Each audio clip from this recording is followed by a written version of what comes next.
सुप्रभात। मैं संस्कृति यादव केंद्र विद्यालय खैरागढ़ कक्षा 10वीं ब से इस वीर गाथा प्रतियोगिता के अंतर्गत आप सभी के समक्ष अपनी स्वरचित कविता लेकर प्रस्तुत हूँ, जिसका शीर्षक है मेरे सपनों में झांसी की रानी। एक दिन सोई थी गहरी नींद में, मेरे सपनों में कोई आया। सपने में ही खुश हो गई मैं जब झांसी की रानी को पाया। शिशु पृष्ठ भाग पर बांधे थी वल्गाएं थी उनकी दांतों में। घोड़े पर वह थी सवार और खड्ग लिए थी हाथों में। उन्हें देखकर मुझे लगा कि ये दुर्गा है कि काली है, पर मैं तो उन्हें पहचान ही गई, ये तो झांसी वाली रानी है। राजा के जाने पर लगा फिरंगी को कि रानी अब अबला हो गई, पर नहीं पता था अंग्रेजों को कि रानी और अधिक सबला हो गई। मन में यह संकल्प लिया था अंग्रेजों को दूर भगाना है।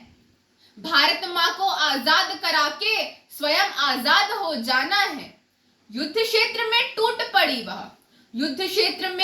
पड़ी वह जैसे शक्ति की अवतारी है। लगा सभी को अनगिनत अंग्रेजों पर एक रानी ही भारी है। दोनों हाथों में तलवार लिए वह भारी मार मचाई थी। शक्ति और दुर्गा के रूप में रानी लक्ष्मीबाई आई थी। वीरता की इस प्रतिमा को तो भारत माँ की लाज बचानी थी। शौर्य की यह देवी तो लक्ष्मीबाई मर्दानी थी। घोड़ा थोड़ा और समय यदि रानी को दिया होता तो 1857 में ही रानी ने भारत माँ को बंधन मुक्त किया होता। मेरा भी तो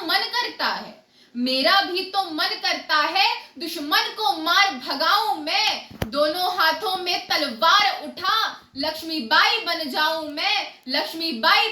मैं। धन्यवाद।